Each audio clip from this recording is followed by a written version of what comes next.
How's everybody doing? John and Peter and Dara? Doing fine, thank you. All is good. Peter, tell us, where are you joining from today? So in northern New Jersey, Branigan County, I'm lucky enough, pure coincidence, to be 5 minutes from the Worldox office. So I'm just down the road from Worldox, but that's more of a coincidence than anything. What about you, John? I am in Maryland. I'm on the eastern shore of Maryland, near Easton, near St. Michael's area. And Dara, what about you? I am in our offices, Tabish Group's offices in Manhattan, New York, on 37th Street. I'm familiar with it. Even though it's been a while since I've been there. Otherwise, I'll be here, right? Yeah, I'm home. I'm on Long Island, working from home today. So I'm just going to give it another second. I still see a couple more people joining. And then we'll get started. We have a good number here already. Okay, I think we'll get started. I know we have a lot to cover today. Good afternoon, everyone, and welcome to Tabish Group's interactive discussion, Worldox integration with Microsoft Teams. I'm Deborah Kaplan, Director of Marketing at Tabish Group, and I'll be your host and moderator today. So first, just a bit of housekeeping. On today's Zoom, all attendees are muted, and they will be during the presentation. We welcome all of your questions to make this as interactive as possible. So if you would like to ask a question, please either type it into the Q&A chat feature, or you can raise your hand under the more options and we can unmute you to speak. Today's discussion is being recorded and will be available on Tabish Group's website tomorrow, and will also be sent out to you via email to share. Now I'm going to introduce you to today's participants. Peter Branigan, partner at DoxAdvisors, has been designing and integrating Worldox solutions for over 9 years. He is a regular panelist on Worldox webinars and conferences. Peter has vast experience with all aspects of the Worldox product, and especially integration with other solutions. Peter has developed an online course teaching how Worldox integrates with Teams. Then we have John Rock. John has been implementing Worldox solutions for 18 years. John is involved in all areas of presenting, designing, implementing, training, and supporting Worldox sites in legal, financial, private, and corporate industries. John's passion is in making Worldox work for the end user, and he designs, customizes, and teaches simplicity in use of the Worldox software to utilize its robust features. John is also involved with creating online training courses for Worldox and hosts a YouTube channel full of Worldox tips and tricks. John, how about you give us a quick overview of DoxAdvisors? Sure. Good afternoon, everyone. I'm John Rock, and my business partner is Peter Branigan, and together we're DoxAdvisors. We help companies organize and manage their documents using the Worldox suite of products. And while we predominantly work with law firms, we have clients in all types of businesses. We assist companies with everything Worldox and many related integrated products. We also have a variety of online, on-demand Worldox training courses available through our website, including a just released Worldox Teams course. Basically, if it involves Worldox in any way, we can assist you with it. And our goal at DoxAdvisors is to partner with companies to help them maximize their productivity and efficiency with Worldox products. And we always design the solution to be as simple as comfortable for the users as possible, and the companies we work with to be much more successful. Thanks, Deb. Thank you, John. Next is Dara Fitzpatrick. Dara is partner and executive vice president at Tabish Group. He has more than 20 years of experience in IT and is an avid technologist with extensive experience speaking on cybersecurity and the cloud. At Tabish Group, Dara leads client management, business development, and is responsible for the growth of Boxtop, the firm's cloud solution, which helps law, accounting, and other professional firms maintain security, productivity, and IT simplicity.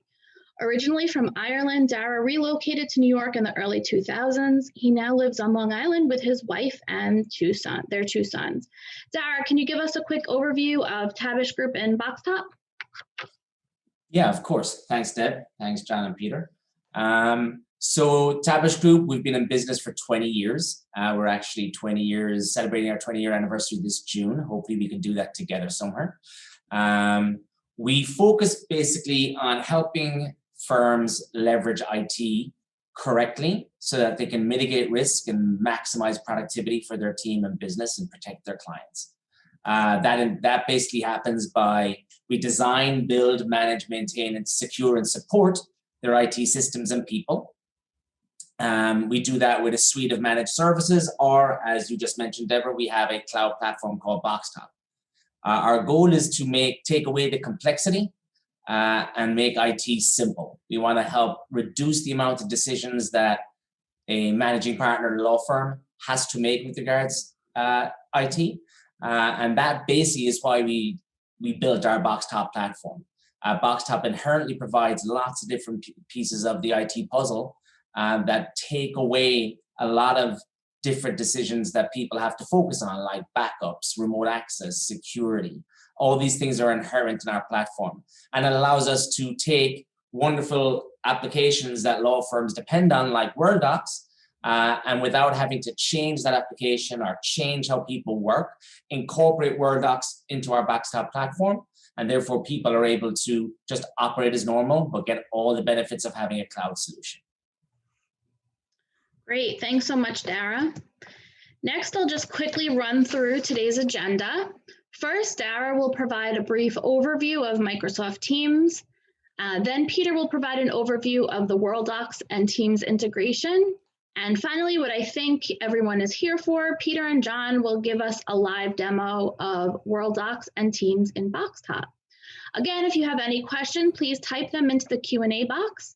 Now, to kick things off, before we get started, we will have a quick live poll. While I put that up, I'll just explain. Very simple to vote. You can just click on the answer. The question is, how do you currently use Microsoft Teams at work? For video conferencing and chat, document collaboration, for both, or maybe you don't use Teams at all. Dara, how do you think the answers are going to lie today?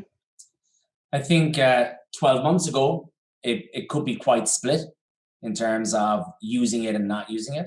I think now with the, having went through the pandemic, I think more and more firms are leveraging Teams to a certain degree. How they're leveraging it is different, maybe, and whether it's set up correctly is a different story. But okay, let's see. We have, I think it looks like people have finished voting. So I'll go ahead and throw up the results. So you're right, looks like it's pretty evenly split. Looks like the majority of people are using Teams, although we have a few people here who are not yet using Teams. And most people are using video conferencing and chat, or both. So that is very interesting to get us started. Now, I'll hand this over to you, Dara. Thanks, Deb. Yep. So for the 32% of people that don't use Teams, this will be helpful. I think this little introduction to what Teams is. And for the others, hopefully it reveals some things that you may not be aware of. So first of all, what is Teams? If you take down the whole results there, Deb, people will be able to see the actual graphic of the application, if that's possible. I'm not I think actually that's just on your sharing. screen there. Oh, might be on my screen. Yeah, I was like, oh, look at that. Aha, that's fun. I'm not actually sharing it Okay, anymore. that's the first and only blip in the webinar. Hopefully, that's it. We got it out of the way. So Microsoft Teams is a message or chat-based collaboration platform with document sharing, web video and voice conferencing, document storage, integrated calendar management, full telephony functionality, which many people aren't aware of, and of course, integration capabilities with fantastic applications like we're going to discuss today with Worldox. The great thing about Teams, first of all, that it's already part of your Microsoft 365 services that you more than likely are already using. Most people are using Office 365 at small to mid-sized law firms for email services. So it's part and parcel of what you've already paid for, so you don't have any additional expense.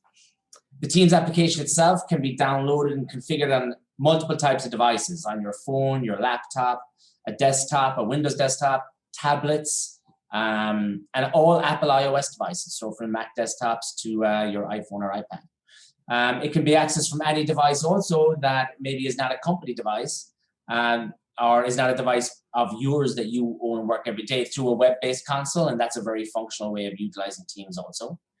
The most important thing about Teams is that it's a very large platform. It's very functional and it's very configurable. It'll look the same on any device that you're looking at. It'll be configured, but it can be configured very differently for every type of firm in terms of policies or just the configuration and look and feel of it. It's managed centrally through the Teams Microsoft 365 admin console, and due to the complexity of the application and the security impacts of using it, it's very important that Teams be configured and managed by your IT person or your IT partner that has the relevant experience and expertise.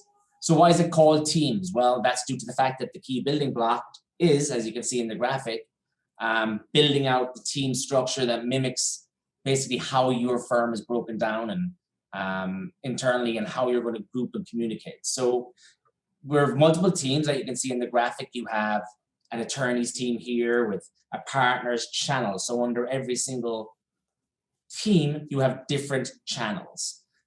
Different people can have different access to each team. Different people can have different access to each channel also. So the channels exist so that we can break down and segment conversations, and therefore we don't have different subjects being discussed in just a series of chats. And also within each channel, you have different discussion points. So you can start a discussion inside the team. Say the partners may have a discussion about a specific client. There can be a conversation there. Then you can start another topic of conversation within the same channel that can be ongoing and simultaneous about maybe billing rates or something like that. So the role of the IT admin is the following. It's first of all is to set up the correct team and channel structure. And this is vitally important. If you don't set up the structure, if you don't design out teams correctly, it's not going to be a very productive tool. In fact, it'll be the opposite. It'll cause a lot of consternation. It'll cause a lot of privacy issues and security issues, and it just won't be very functional. The second thing the IT admin must provide is proper access. So in other words, the right people having access to the right team and the right channels. This is really important because this is a key security concern. We have to continue to take the security policies and procedures and access control into teams that we have in the rest of the organization. A lot of people are not really thinking about that, and they're going to run into issues of maybe non-compliance. We all know that law firms are now not compliance-based organizations from an IT standpoint, like the financial services industry say, but they have to follow strict security protocols because our clients, your clients, insist you do. And we need to make sure we set up the right access controls, the right permissions, so that people that need to see data do, and people that aren't supposed to see data are not. Lastly is, and this is another key option, is what features should be enabled in Teams and what functionalities do we want to use. And this is very important because, like I said, Teams is a massive platform. It looks nice and small and simple as an application, but there's a lot of background to it. So turning off the things you don't need is probably the easiest way to make your organization secure. So that's the tact you should take when setting up your teams. What do you want to use and what don't you want to use? What you don't want to use, just don't leave it there. Turn it off. So what do firms typically use Teams for? Really, it's used as chat, video, and voice conferencing, and file sharing and collaboration. And of course, integrating these features into beautiful applications and great applications like Worldox. So the following are the things that I really like about Teams. So first of all, I really like using messaging and chat Because first impact you obviously are going to understand when you use Teams is it reduces your email.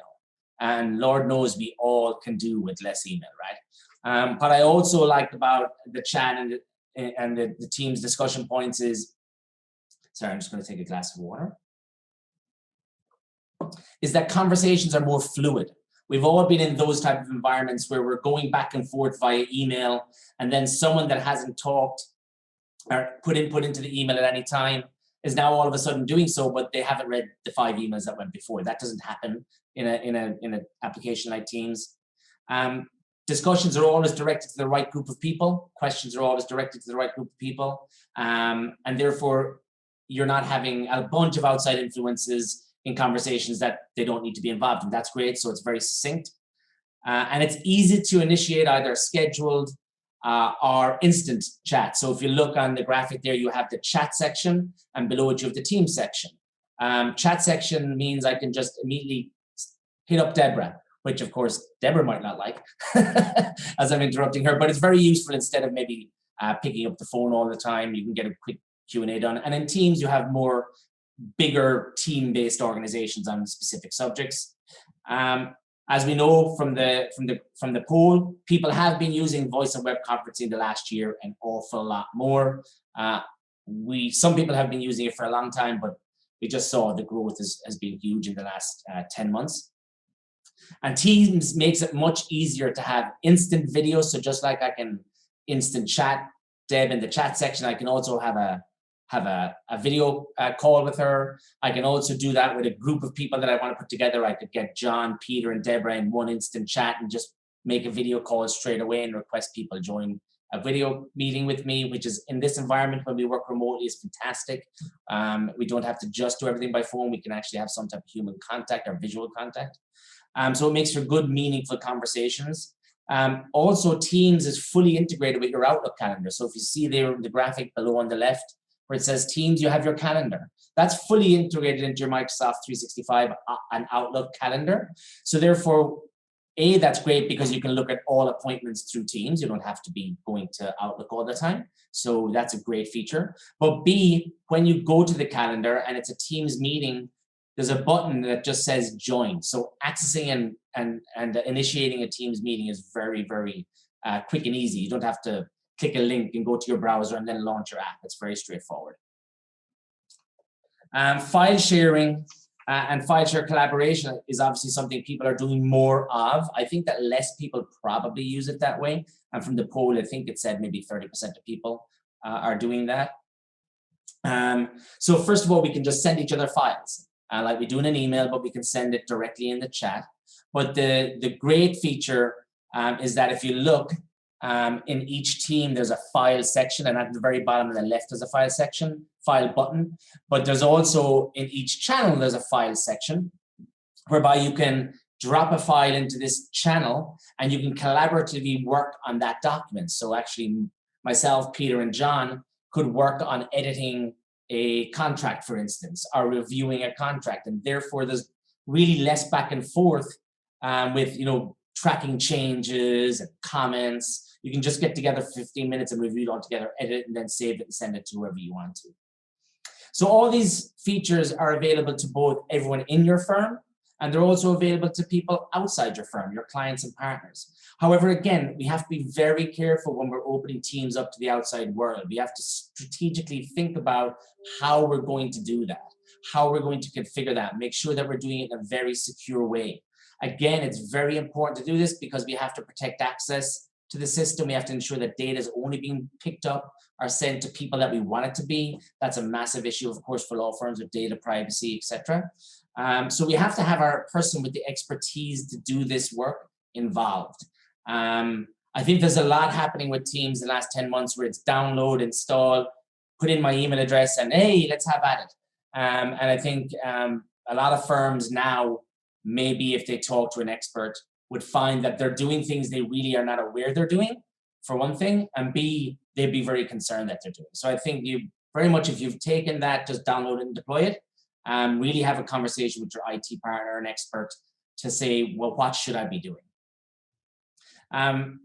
So what are the type of things you should be aware of with Teams? Well, one, it's a bit of a resource hog. So sometimes it can take up a lot of resources on your desktop.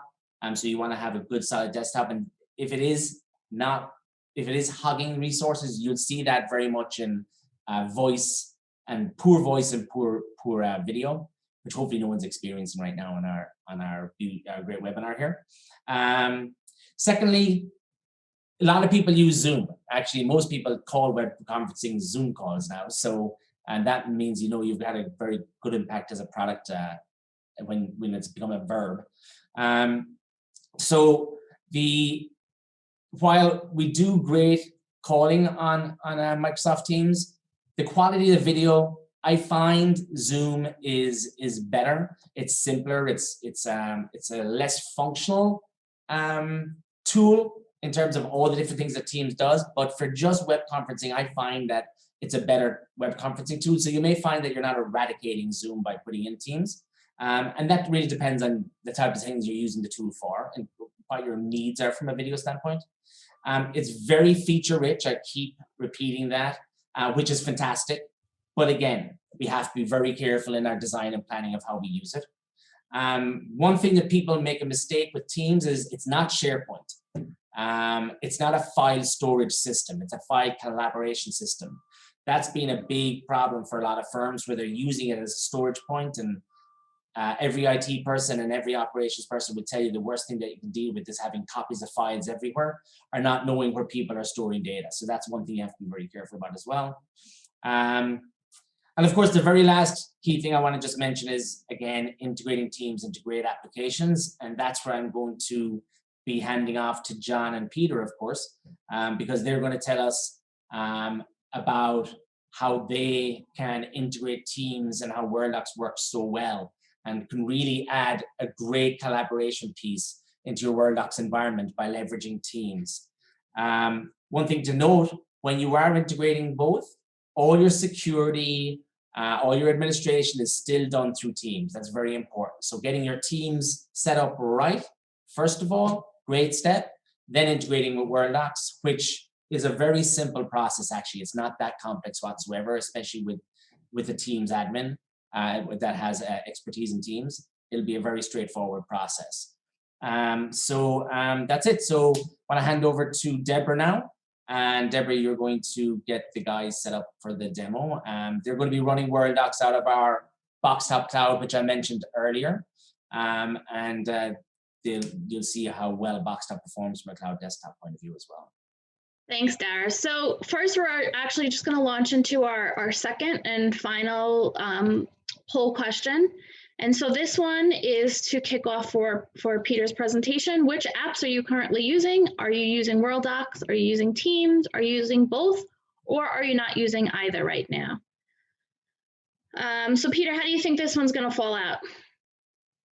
Well, probably not too many are using both at the moment together, or at least they're using them independently together. I would say it's probably going to be 50-50, maybe, or a third of the people have Worldox and maybe 2/3 have Teams. All right, so I see a couple more votes still coming in. And I'm going to end it in a share. So we actually have quite a few people on today's webinar who are maybe not integrated, but using both Worldox and Teams already, about a little over half.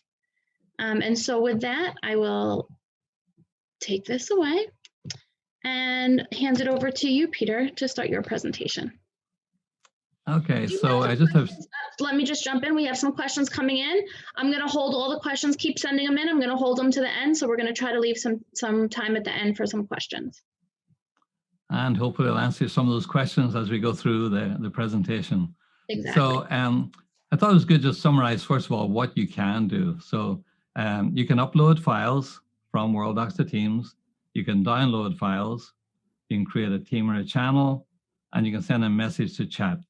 Now, it may look like a limited set of functions. However, if you think of an iPhone, just has a screen, a microphone, and a speaker, and you can do all kinds of stuff with that. So even though there's maybe a limited list of things that it looks like you can do, when you combine these, it's actually very powerful and gives a lot of solutions to business challenges that people have. So it could be a deceptive list. And we see a screenshot there, which we'll see in a few minutes, of the functions, what they look like in Worldox. So that's what you can do. And then the next slide. One more slide. So where can you do it? And again, we're going to see this real time in a few seconds, but I just thought it's worthwhile to have a slide here as a reminder afterwards. So there are 5 integration points in Worldox. And I know some of you may not be familiar with Worldox, but obviously we recommend that you become familiar and purchase Worldox because you're missing out. But on the top menu, number 1 in the top right, there is a Teams menu option, and all the functions are up there, number 1. The number 2 is the buttons that are available at the top, and that's optional. So you could put on whatever buttons you want. So for example, there's a checkout with putting a file to Teams and checking out at the same time. There's one where you don't check out the file and share the file to Teams. But our best practice is going to be that when you put it up in Teams, that you do check it out of Worldox. So maybe you just put that one button up there that says Teams checkout, with checkout, and that encourages people to do the right thing based on your policy. So that's just a way that you could guide and control that a little bit. On the left side, we have favorite matters and cabinets, which will be familiar to the Worldox users. You can create a team from either of those locations by right-clicking, and you can see that in the screenshot. So either the cabinets or the favorite matters. And then finally, probably most important, we have the file list in the middle for any searches or when you're a particular matter. And from that file list, you can right-click, and there's a new Teams option is available once we do the integration. And you see all the options are listed there as well. One thing I will say is that you can turn off some of these functions if for some reason in your policy you don't want everything to be available, but that's the full list at the moment. So that's just a summary of where you can do it, and I will actually go and we will share the screen. So this is actually a Boxtop environment that we're using here, and we have both products installed. We've got the Teams and we have Worldox. So on the left side, we obviously see Worldox, and on the right side, we're going to see the Teams. And we see the ones that Dara mentioned before, everyone, the attorneys and the operations. We have one team here created that we had before, but we're going to start by creating a team. So if I go into this display producers matter, and if I right-click a file like a trademark drawing, I can right-click and down to the Teams option, and I can say check out and share this file to Teams. When I do that, it's going to create the team. We have to pick an account. As we said, and Dara made the point about security. All security is governed by Teams configurations, not in Worldox. So it takes an account that the user has to log in. And if I type that in right, because we have to log into our Teams. Now it's going to read, and it says no existing team found. Do you want to create a team? And we'll say yes, we do. That's the whole point. And it goes pretty quickly. So it's going to create the team. One thing is it's create a team, and it'll always be the general channel is the only one that's created at this point. Later on, you can create a channel on the fly as well once the team's created. But when you create a team, you're going to get the team and you're going to get the general channel automatically. Now it's going to upload the file, and it also uploaded the file. We could optionally send a message into the team to notify somebody that the file has been uploaded. That's optional. We're not going to do that at the moment. And here, if we look on our teams, immediately it's there. We've got the general channel and we have the matter. If you notice the matter name, the team name is made up of the client and the matter. Dara had made reference to the fact that your teams can get unwieldy very quick. So Worldox made a design decision, which is very insightful, that they force a structure of the client, a matter and matter number, and the name of the client and the matter. Where that becomes useful is later on, as you get a lot of teams, you can filter. And when you filter here, if you put a vertical bar, which is in the middle of all the Worldox teams that were created, it suddenly filters down to just Worldox related teams. So that's a tip of the day for you. That vertical bar can be very useful because, and just to show you here, we hid some teams here that we already had, but that way we can actually filter very quickly. So in our general tab, and we look at our files section, and in here we have the file that we just uploaded. Another thing to note here is that we actually get a hyperlink over on the file in Worldox on the left side here. And we see a hyperlink that's sent to Teams would take you right to that file in Teams. So that's the first thing. Now that that exists, we talked about on the favorite matters, we can also do things. So if I right click here, and if I go to create a team, it's actually going to tell me that it already exists, but you want to create a channel. So I can create a channel on the fly, and I might say it's to client. For files we're sending to a client, and we can create that on the description, a description. And we create that. So once the team has been created, you can create more channels underneath that team, but at the first go around, you have to only get the general channel. That's the start. So that's the creation process. Now, what you call channels in the future, I think we're all going to figure that out in the next 3 to 6 months of what the best practices are. We're going for, like we have AC/DC, we're thinking of having a FCTC, which is from client to client. So things that are going up to the client go in one channel. Things that are coming back or being shared maybe are from another channel. So, so we just put a file up, and that's the first. So we've created a team, and we've uploaded a file. The second part of the demo, and I know, Deborah, if you want me to just check if there's any quick questions that are urgent that need answered. We have one question that says, can we go through how to open a team again? I think to create a team again. Sure. So I'll go to this lawn service. Here is just a matter.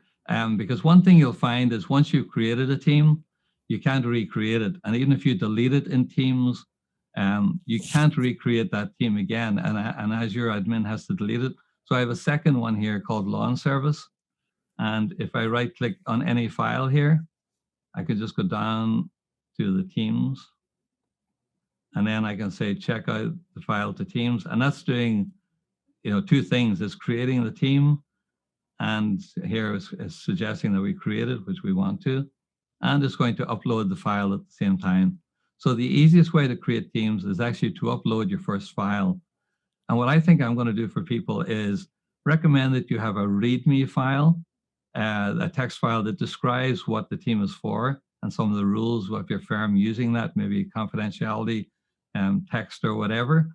But just have that a sort of Readme text and use that to both get the, create the team and upload a file at the same time. And then you've got something in place that can be, read by people. But that's the easiest way to do that. Now, and we'll see this in a second. And the new lawn is already up here. So we've got the new lawn and we have the file. And that's already up here. So the second demo that we want to do is collaboration. Dara mentioned collaboration, which is a great use of Teams. So we have a Smolin, and John's going to act as Mr. Leo Smolin at the moment. And we are going to go to this. Yeah, well, actually, we're not going there. We are going to, which matter will we go to? This one here. So we're going to the Leonard Smolin account, and I'm going to list the files here. And sorry, I'll just find this here in a second. So we're in our team. So we've got an employment agreement. So in this employment agreement, John on his computer, down in Maryland, is opening up the same document, and we're both looking at it. So you're going to see two cursors. So you see John, and I'm just going to paste in some text. Entered his name.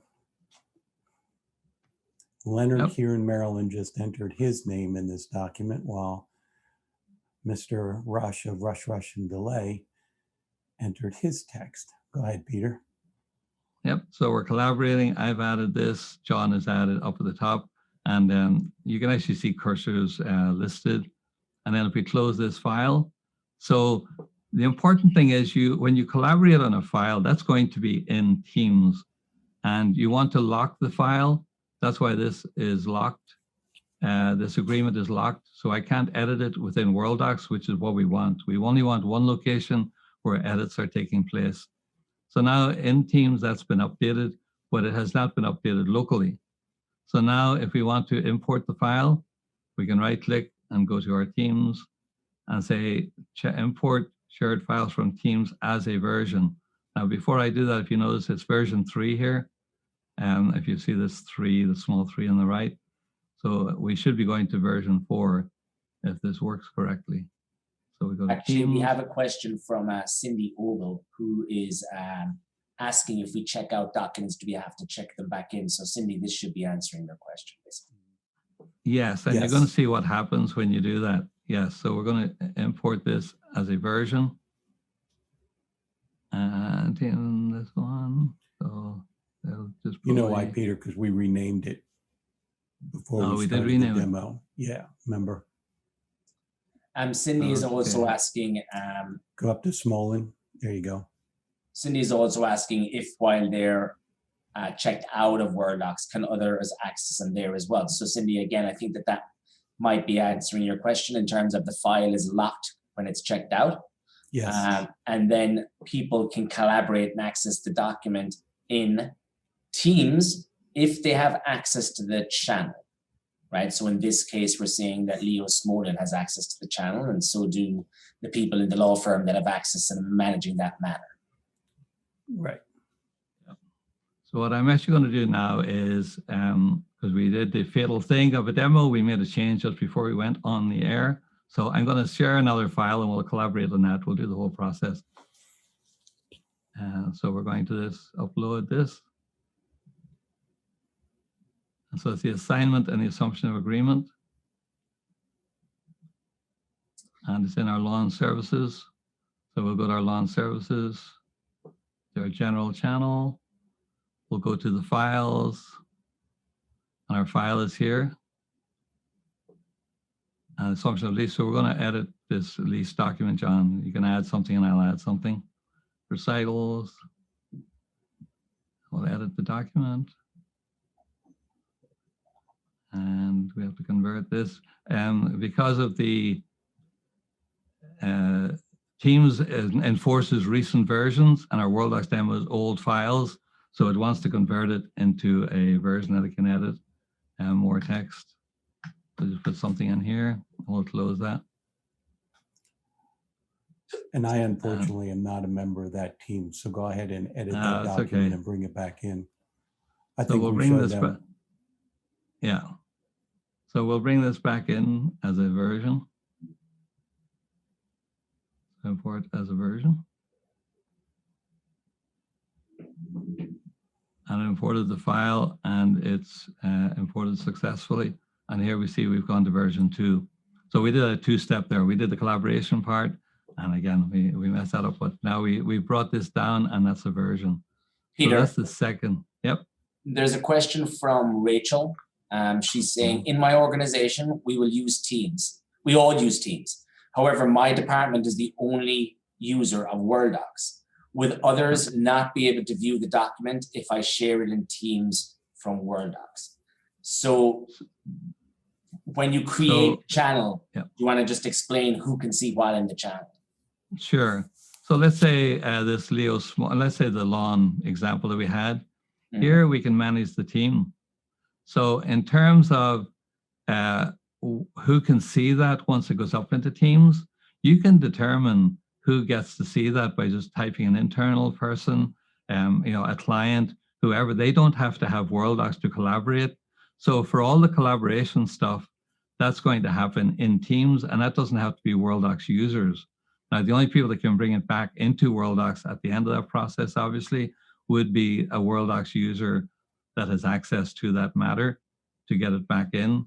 The other people wouldn't be able to do that, but they certainly can collaborate on it, and you can share documents with people that either internally in another department or external to your firm, clients. You can do whatever you want in Teams, but the integration back into Worldox would be a Worldox user to bring it back down. that make sense? Yep. And one quick question, if you don't mind as well, Peter. So when you create the team through Worldox, you just want to explain who automatically has permission.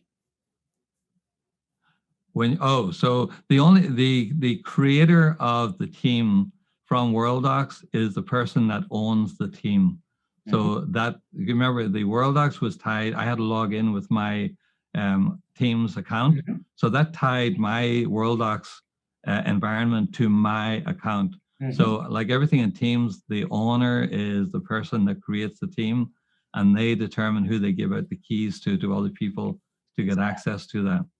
So the reason that John, acting as the client, was able to access that document is because before we did the demo, we had given the client access to the team. And how that happened was when I added him to the team. So we've got managed team here, and we add a member. Once you add a member with an email, they get an email that says they've been invited to the team, and then they just respond to that email, and that adds this particular channel to John's environment for his team environment. So he may have other teams from other companies. He'll also get an ID. He'll sort of get a guest membership to this team, and he would log in. So if you look at the top here, you would have different accounts here. We're in the Tabish here. He would have a Tabish entry on his Teams here that he would connect to get access to this. That's what it would look like. And so this is where, when I was talking earlier, we have to be very careful about security. We have to be very careful, and we have to ensure that people understand who should be access to a team. Obviously, in a law firm, just because you work at the law firm doesn't mean everyone should have access to a specific matter. I think Rebecca Satin, CTO. Yeah, I was just going to hop in and say Rebecca, who is the CIO at Worldox, said this is the beauty of having the Teams integration, is that people can use or collaborate on a document using Teams, even if they don't necessarily have Worldox. And we just touched quickly upon security. So I'm just going to go back to one of the questions that was asked earlier on. If we can, somebody can just comment on what security is within Teams when participants are sharing the files. So I just want to say one thing about that first, which is when the channels that we created here, you cannot create a private channel from Worldox. When Worldox creates it, that is a public channel by default if you create it from Worldox. Private channels can only be created from the Teams environment. However, once you do create that private channel, let's say for partners or some private discussion, once it's created, you can upload files to a private channel from Worldox, but the creation process has to be in Teams for private channels. You have to do it. And that's one thing to be aware of, because the chat, if you would be shared to other people that have access to that team.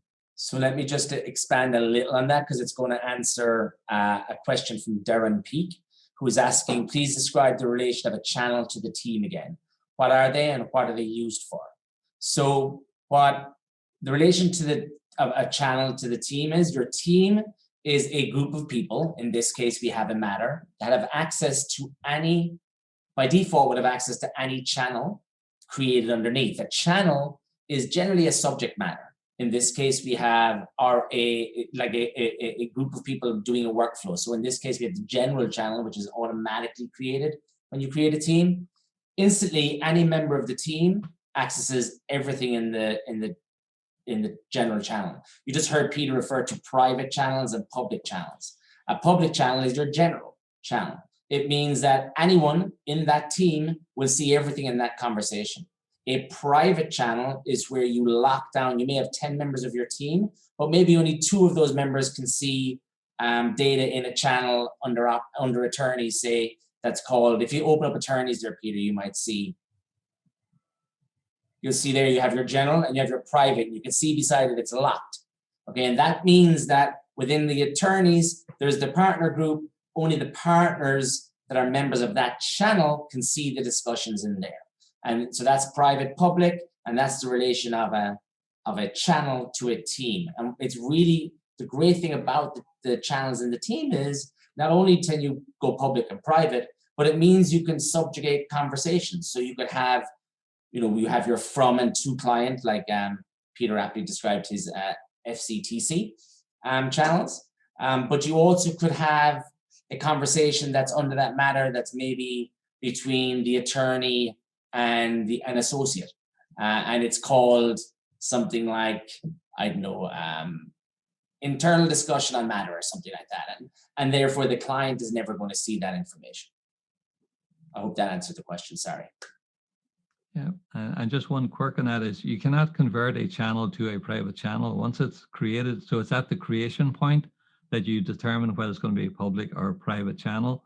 So the planning, as Dara said, is crucial, that you think things through for a team and don't just go creating things and then say, I'll figure it out afterwards. You want to know where you're headed before you start out and just plan it appropriately. Rebecca actually from Wordlock is saying something that's very important. She's saying the firm should decide who is the right to create teams and then let people know that those people are the ones who will create and maintain the team. I can see some non-tech savvy people who may be able to do the Worldox part, but not the team maintenance part.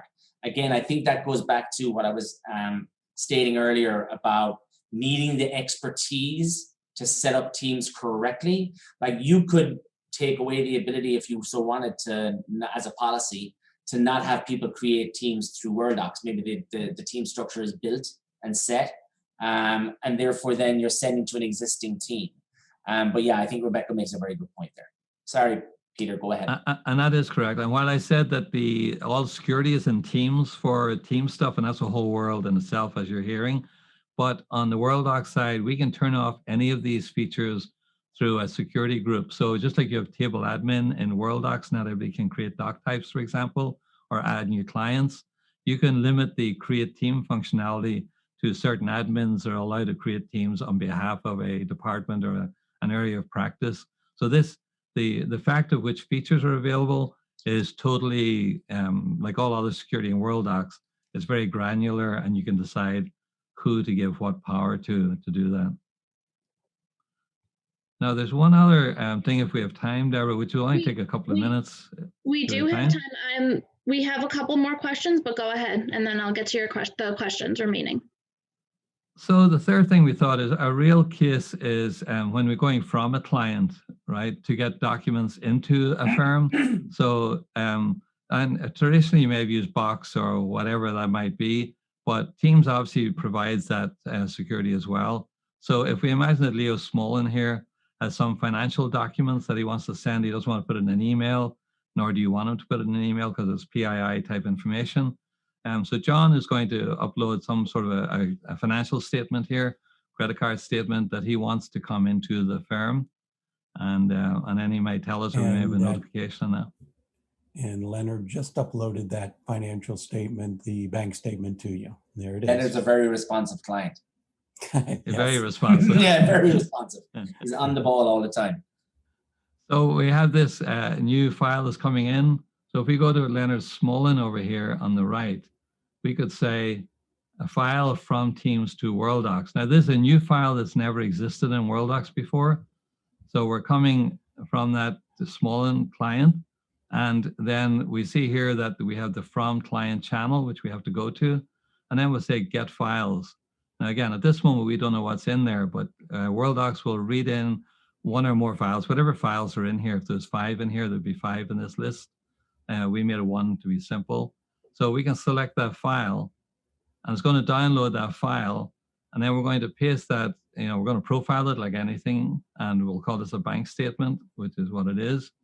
Now we can add a category as well, which is in the GX4 release, that if anybody doesn't have GX4, you should definitely be upgrading to GX4 because, and again, this is going to develop in the coming months, but we would recommend that you have a from client and a to client category. So in this case, it's a from client category, and we click OK on that. And that will download the file. So if I refresh in Teams, you'll know that file is gone actually, because we don't want files in multiple places. This is a transit area to come into Teams, and we heard in Box, maybe it sits out there, so you've got things in Box and you got them in Worldox.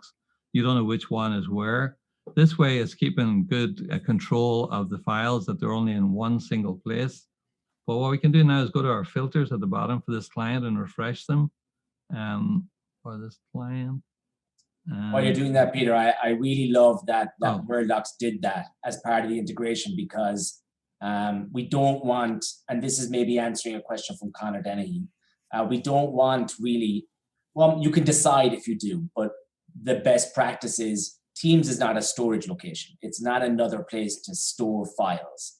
Worldox will handle all your files, version control them, make them available, make them easy to find, make them searchable, and do all the great things Worldox does.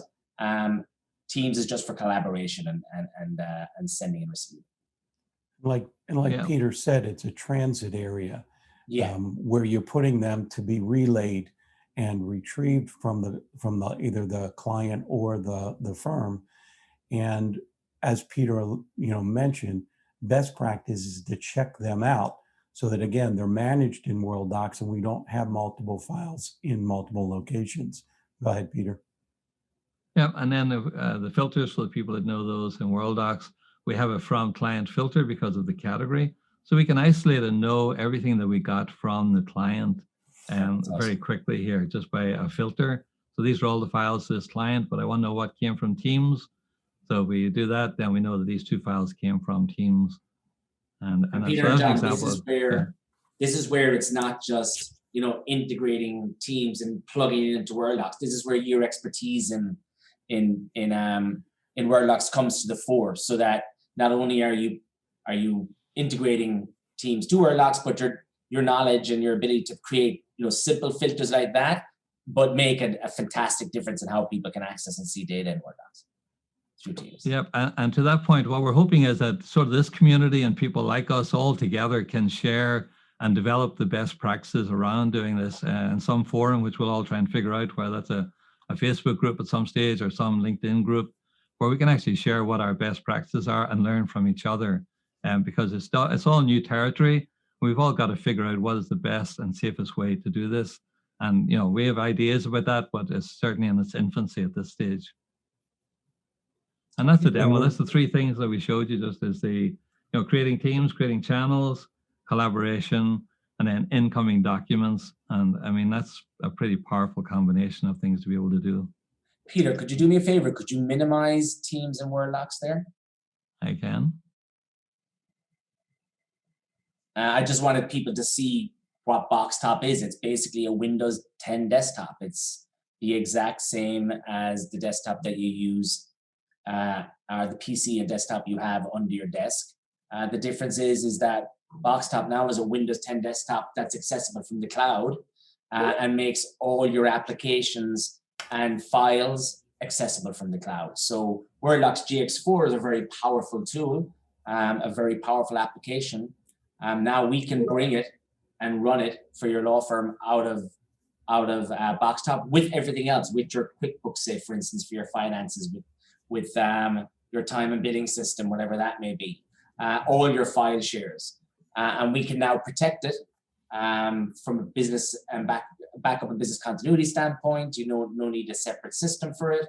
We can wrap security, and the most important thing is security from your Boxtop desktop is elastic. It stretches from outside your office to wherever you are working from. So the same security you have in the office, you now have anywhere that you work from any type of device. So you can access your Boxtop desktop from any type of device you wish. There's a question from Matthew Lundy, if Worldox Teams integrates without Boxtop. Yes, it does.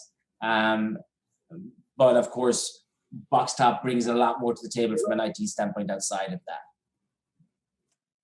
What is your experience of Boxtop yourselves, guys, with the businesses that utilize it for Worldox? I'll give you my example. And last night at 8:30, I started one upgrade, and at 9 o'clock, I started another upgrade. The 9 o'clock one was on a Boxtop environment. It took me 15 minutes. The 8:30 one took me all of 30 minutes to do the exact same work.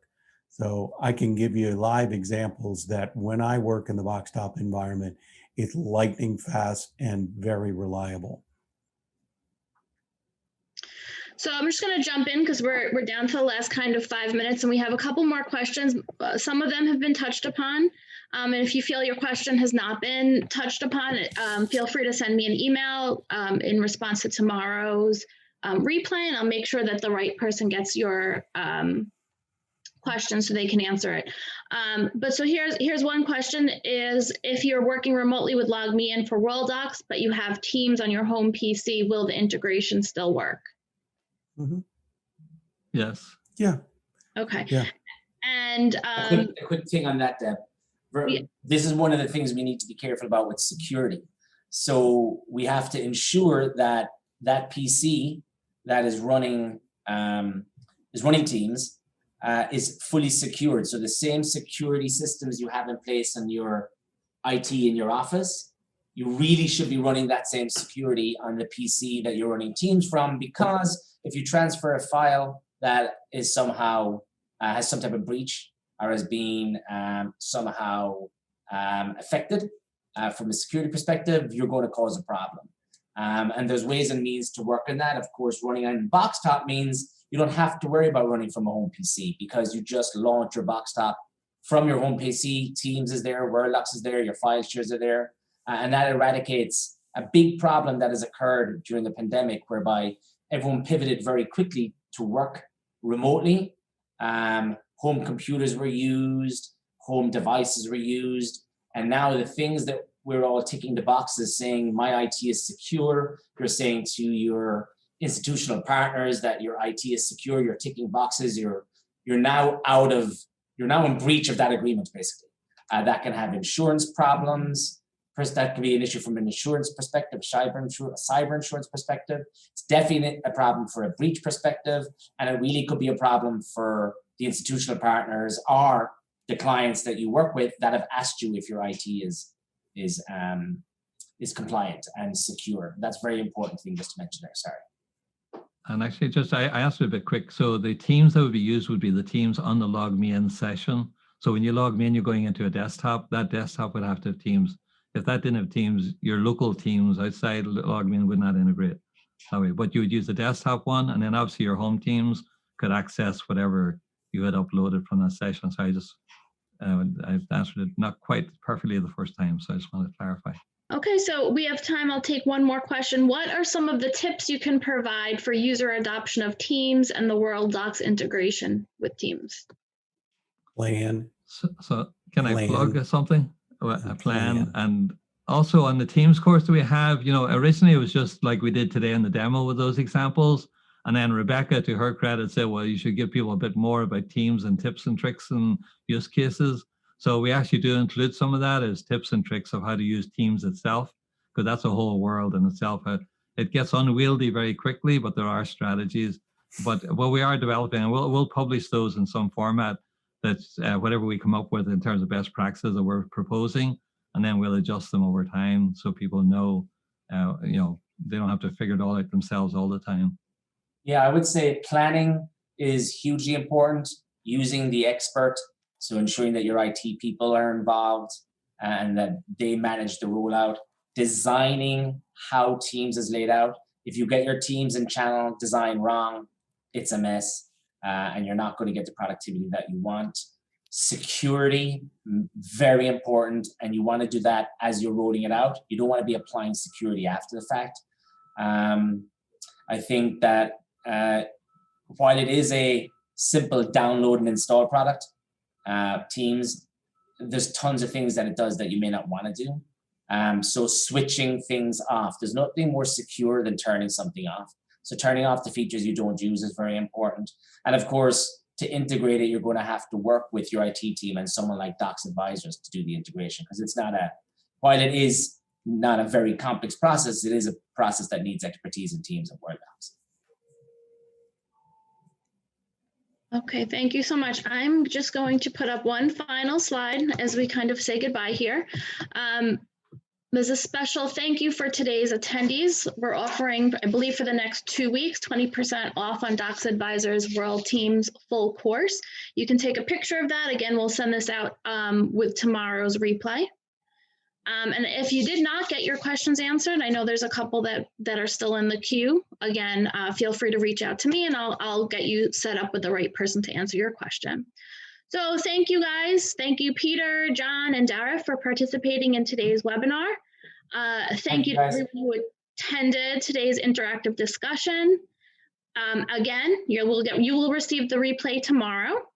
And if you have any other questions, feel free to reach out to me. Have a great day, everyone. And this now concludes today's webinar.